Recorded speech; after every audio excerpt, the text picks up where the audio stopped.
Masih di Sapa Indonesia Malam, saudara, saya Niluh Puspa. Rapat paripurna DPR mengesahkan rancangan Kitab Undang-Undang Hukum Pidana menjadi undang-undang. Namun koalisi masyarakat sipil menilai masih ada pasal-pasal yang anti demokrasi di KUHP yang baru ini. Jadi saya meminta supaya saya nanti akan mengajukan ke MK ini pasal ini. Saya sebagai wakil rakyat, saya nggak penting sudah diputuskan di sana, nggak penting. Baik, kalau begitu. Sebentar, kasih saya waktu dulu. Catatan sudah kita terima. Ini fraksi PKS sudah sepakat dengan catatan. Saya wakil rakyat. Catatannya sudah kita terima. Catatannya sudah kita 3 terima. menit hak saya. Tapi disepakati oleh fraksi 3 menit PKS. hak saya bicara. Jangan kamu jadi diktator di sini. Ini Anda. Saya akan ajukan ke MK. Ini Anda minta mencabut usul yang sudah disetujui oleh fraksi. Saya kasih waktu oleh ngomong. Karena itu saya sudah Saya cukup. minta 3 menit aja. Anda memberikan catatan yang dari fraksi. Jangan Pak Supri jadi diktator di sini. Saya hanya minta 3 menit. Saya kasih waktu. Kalau hari ini saya tidak kasih waktu, saya keluar dari sini. Silakan. Debat panas antara anggota DPR dari fraksi PKS Iksan Kolbalubis dan Wakil Ketua DPR Sufmi Dasko Ahmad terjadi sesaat sebelum rapat paripurna DPR mengesahkan RKUHP menjadi undang-undang. Tidak lama kemudian, Iksan berdiri dari mejanya dan berjalan ke belakang menuju pintu keluar ruang rapat paripurna DPR. DPR pun akhirnya menyetujui rancangan Kitab Undang-Undang Hukum Pidana RKUHP menjadi undang-undang. Selanjutnya kami akan menanyakan kepada setiap fraksi apakah rancangan undang-undang tentang kitab hukum yang kedua, dengarin dulu. pidana dapat disetujui untuk kamu jangan jadi diktator ya. Ya. Menteri Hukum dan HAM Yasona Lawli mengatakan pengesahan ini menjadi momen bersejarah karena selama 104 tahun Indonesia menggunakan KUHP buatan Belanda. Yasona menegaskan dengan pengesahan RKUHP menjadi undang-undang ini, pemerintah tidak bermaksud membungkam kritik masyarakat. Penyerangan harkat martabat tidak berarti kritik harkat martabat. Sesuatu yang berbeda, mohon dibaca. Dan ketentuan-ketentuan lain yang menjadi perhatian tentang lembaga negara sudah dibuat catatannya, dibuat penjelasannya. Kritik Dewan Pers sudah dibuat lagi penjelasannya untuk tidak digunakan secara sewenang-wenang oleh penegak hukum. Sementara Ketua Komisi 3 DPR Bambang Wuryanto mengakui RKUHP yang disahkan masih jauh dari sempurna. Bambang menjelaskan jika masyarakat masih kurang setuju dengan RKUHP, mereka dipersilahkan menempuh jalur hukum. Kalau ada yang memang merasa sangat mengganggu, kami persilahkan kawan-kawan menempuh jalur hukum dan tidak perlu berdemo. Kita berkirian baik, Diko juga berkirian baik. Oleh karena itu yang masih belum sepakat terhadap pasal yang ada, silahkan mengajukannya ke Mahkamah Konstitusi melalui judicial review. Di depan gedung DPR, massa dari Koalisi Masyarakat Sipil berunjuk rasa menolak pengesahan RKUHP. Mereka membawa peralatan camping untuk berkemah. Pengacara publik LBH Jakarta, Citra Referendum mengatakan masih banyak pasal yang dinilai anti demokrasi. Salah satunya pasal penyerangan harkat dan martabat presiden, wakil presiden. Penyerangan harkat martabat presiden, wakil presiden ini, dia kan sangat subjektif. Alias yang memiliki apakah dia merasa dihina atau tidak hanya presiden, wakil presiden, pemerintah.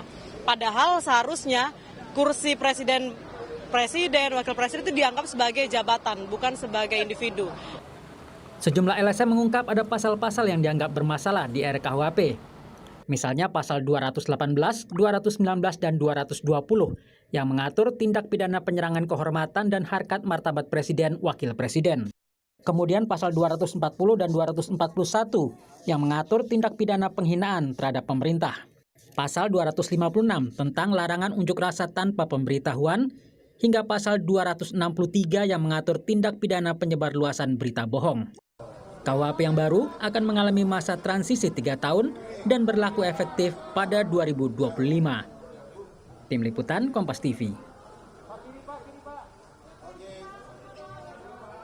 DPR sudah mengesahkan RKUHP menjadi undang-undang, namun kalangan LSM menilai bahwa masih ada pasal-pasal yang bisa digunakan untuk membungkam masyarakat. Bagaimana pemerintah memastikan bahwa KUHP yang baru ini tidak digunakan untuk mengekang kebebasan sipil? Kita tanyakan hal ini sudah bersama dengan kami melalui sambungan Zoom. Ada Wakil Menteri Hukum dan HAM Edward Omar Sharif Hyarie. Selamat petang Pak Edi. Selamat petang Mbak Nilu. Sehat selalu. Dan juga ada pakar hukum tata negara dari Sekolah Tinggi Hukum Jentera, Bivitri Susanti. Mbak Bivitri, sehat selalu. Ya, terima kasih Mbak Nilu, sama-sama. Baik, saya ingin ke Bu Bivitri dulu nih.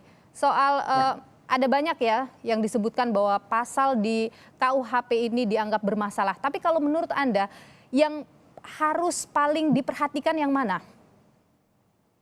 Pilihannya banyak nih, ada 18 pasal yang menurut kami masih harusnya disetrika dulu, diluruskan dulu, dirapikan dulu. Tapi kalau barangkali memilih urutannya, saya kira yang paling penting itu living law misalnya ya, ada satu pasal yang mengatakan bahwa hukum-hukum yang dianggap masih hidup di masyarakat itu bisa diterapkan sebagai bagian dari KUHP ini.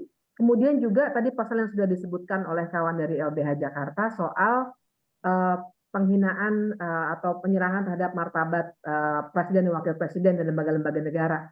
Paling tidak dua itu, tapi sebenarnya banyak sekali karena kita juga bicara soal penodaan agama, kemudian kita berbicara soal yang paling penting juga sih ada Mbak Niluh, ini soal penyebarluasan ideologi Marxisme-Leninisme dan ideologi lain yang bertentangan dengan Pancasila.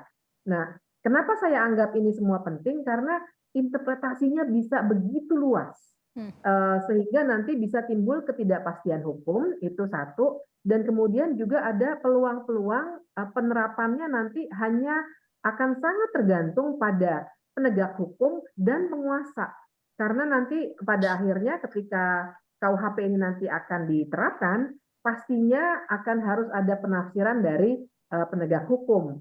Dan sekarang kita semua tahu penegakan hukum juga sangat-sangat berkelindan ya dengan kepentingan-kepentingan penguasa. Dan kita harus ingat KUHP ini tidak hanya soal pemerintahan yang sekarang, tapi sebenarnya kan selama-lamanya. Artinya kita sangat bergantung pada iklim kekuasaan yang sedang berlangsung. Nah, 3 hal itu paling tidak yang bisa kita lihat dari 18 yang sebenarnya masih kita bisa bedah.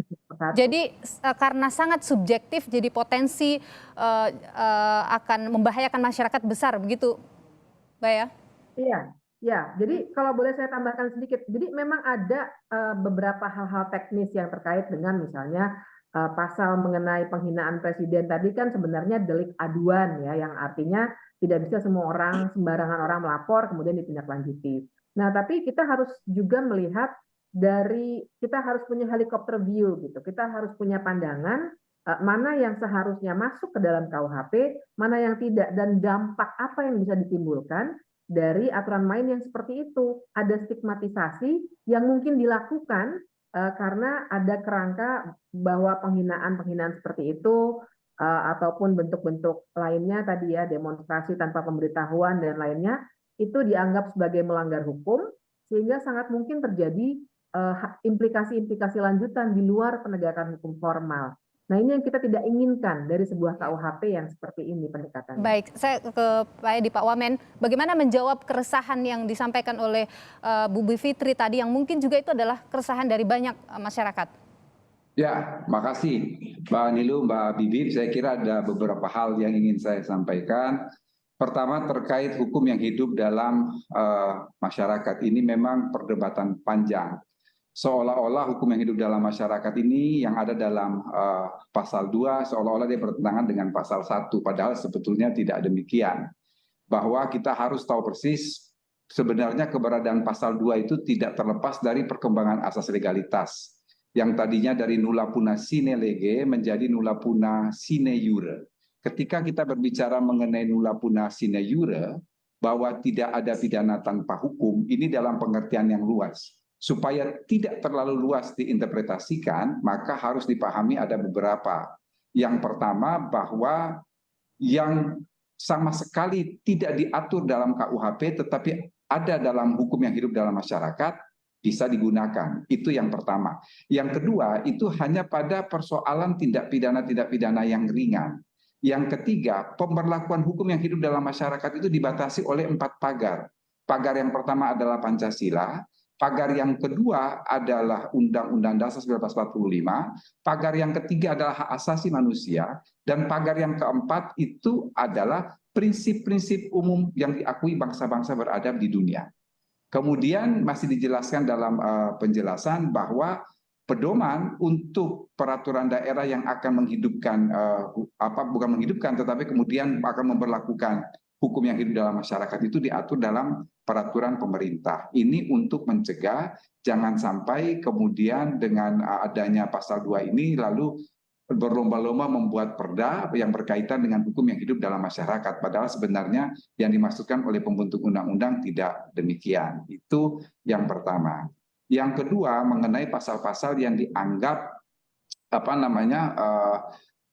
membatasi kebebasan berdemokrasi. Ini tadinya ada 4 pasal. Jadi ada pasal menyerang harkat martabat presiden dan wakil presiden, ada pasal mengenai penghinaan terhadap pemerintah, ada pasal mengenai penghinaan terhadap kekuasaan umum, ada juga pasal yang penghinaan terhadap jabatan. Ini di cut 2. Jadi yang kita drop adalah pasal penghinaan terhadap kekuasaan umum di drop, kemudian pasal yang menghina jabatan juga kami drop. Supaya ada standar yang sama antara pasal yang menyerang harkat martabat presiden dan juga pasal tentang penghinaan terhadap pemerintah dan lembaga negara, maka kita membatasi itu dengan penjelasan. Penjelasannya sama persis ya, bahwa yang pertama bahwa menyerang harkat dan martabat presiden di sini adalah menghina. Menghina di dalam hukum pidana itu hanya ada 2. Yang satu adalah menista dan yang satu adalah memfitnah. Kemudian dijelaskan di dalam penjelasan kedua pasal tersebut, pasal 18 sampai 22, kemudian pasal 240 sampai 240, saya tidak salah. Intinya di situ kita mengatakan bahwa tidak dapat dipidana apabila ini dalam rangka kepentingan umum atau untuk membela diri. Kepentingan umum itu dijelaskan lagi bahwa tidak termasuk yang dapat dipidana adalah kritik yang diberikan kepada kebijakan pemerintah yang diwujudkan dalam unjuk rasa. Jadi itu kita artinya memang unjuk rasa dibolehkan dan mengkritik itu boleh. Bahkan ini kita ambil kalimat di dalam Undang-Undang Pers dalam pasal 6. Di dalam Undang-Undang Pers itu dikatakan bahwa kritik di dalam negara demokrasi itu sangat dibutuhkan sebagai wujud kontrasosial, sebagai wujud kontroversial terhadap kebijakan pemerintah. Jadi kita masuk ke dalam penjelasan untuk menghadapi jangan sampai terjadi multitafsir. Saya kira ada catatan menarik tadi yang disampaikan oleh Mbak Bibip, dan ini juga tadi merupakan satu catatan dari fraksi Demokrat yang dibacakan oleh Pak Santoso, bahwa yang amat sangat dipentingkan itu adalah bagaimana implementasinya. Dan saya kira waktu 3 tahun ini cukup untuk kita betul-betul melakukan sosialisasi kepada aparat penegak hukum supaya memiliki standar, frekuensi, dan parameter yang sama untuk menerapkan pasal tersebut, dan itu bisa terlihat jelas apa maksud pembentuk undang-undang dalam Memori Van Toelichting. Jadi kritik diperbolehkan, demonstrasi juga diperbolehkan. Bagaimana itu kan dianggap sangat tipis batasannya antara mungkin ini mengkritik tapi dipersepsikan sebagai menghina misalnya. Bagaimana itu mengamankan, menjamin itu? Mbak Nilu, menghina, kan saya bilang menghina itu hanya ada 2 dalam hukum pidana. Satu adalah memfitnah. Saya kira memfitnah itu kan ajaran agama apapun di muka bumi ini melarang memfitnah. Yang kedua yang dimaksudkan dengan menista itu adalah menyamakan seseorang dengan, mohon maaf, kebun binatang dan lain sebagainya. Kemudian itu dijelaskan juga tadi sudah disinggung oleh Mbak Bibip juga, ini betul-betul adalah delik aduan. Delik aduan itu hanya bisa hanya bisa diproses apabila aduan dari presiden atau wakil presiden dan pimpinan lembaga negara. Jadi itu yang dianggap sebagai oleh pemerintah tetap ada kebebasan kepada masyarakat begitu ya. Bu Fitri, gimana ketika jaminan itu disebutkan tadi? Ya, saya kira kita berbicara implementasi itu akan sangat jauh berbeda ya. Saya mau kasih contoh misalnya. Soal living law tadi, kenyataannya adalah misalnya ada riset yang sudah dikeluarkan oleh Komnas Perempuan bahwa lebih dari 400 peraturan daerah itu sangat diskriminatif terhadap perempuan. Nah, kalau kita kontraskan, pertanyaannya adalah apakah sebenarnya pemerintah pusat sekarang ini nih, sebelum RKUHP ini sudah disetujui tadi siang, itu apakah pemerintah pusat bisa sebenarnya melakukan kontrol? Sebelum 2017 sebenarnya bisa, tapi toh perda seperti itu terus keluar. Nah, jadi yang ingin saya katakan adalah kita bisa punya angan-angan bahwa begitu sederhananya penerapan dari RKUHP ini nanti akan dilakukan, terutama karena perumusnya adalah memang para ahli. Tapi kenyataannya pelaksananya nanti bukan para ahli yang sekarang merumuskan. Nah, pelaksanaannya, implementasinya Pak Wamen gimana? Singkat saja. Ya, benar. Tadi saya kira ini menjadi catatan penting ya. Bahwa yang pertama saya ingin mengatakan betul sebelum 2017 perda itu bisa dikontrol. Tetapi ini yang kemudian diminta oleh fraksi-fraksi di DPR bahwa agar supaya tidak ada perda yang serampangan, maka pedoman pembuatan perda terkait hukum yang hidup dalam masyarakat ini diatur dalam peraturan pemerintah. Itu yang pertama. Yang kedua, saya kira ini menjadi catatan kita bersama. Saya kira baik yang disampaikan oleh Mbak Bibi, bahwa implementasinya ini yang harus kita kawal. Bagaimana cara mengawal? Kita harus memastikan bahwa aparat penegak hukum ke depan ketika bertindak itu memiliki parameter yang sama. Dan ini yang ingin saya jelaskan juga, bahwa jangan lupa bahwa di dalam tim RUU KUHP itu sendiri ada teman-teman jaksa dan ada teman-teman polisi yang sebetulnya setiap kalimat yang kita formulasikan di dalam RUU KUHP itu kita sudah melakukan simulasi. Jadi artinya ini mengapa kita menghadirkan teman-teman polisi dan teman-teman jaksa, karena mereka yang kemudian akan implementasi di lapangan. Jadi memang kerja berat dari pemerintah adalah bagaimana melakukan sosialisasi agar tidak ada penafsiran ganda terhadap. Kapan sih RKUHP ini akan diterapkan, Pak Wamen? Singkat. Kalau menurut aturan peralihan 3 tahun lagi, jadi 2025. Jadi kita mesti punya masa transisi 3 tahun. Baik. Dan tentunya kita harap nanti ini bisa diimplementasikan dengan baik. Pengawasan dilakukan oleh masyarakat nanti tidak dipersepsikan menghina ataupun mengacaukan atau apa dikatakan ya, mengancam di Indonesia. Mudah-mudahan nanti seperti itu ya. Pak Wamenkumham, Pak Edi, terima kasih, dan juga Mbak Bivitri, terima kasih sudah berbagi informasi di Sapa Indonesia Malam. Sehat selalu.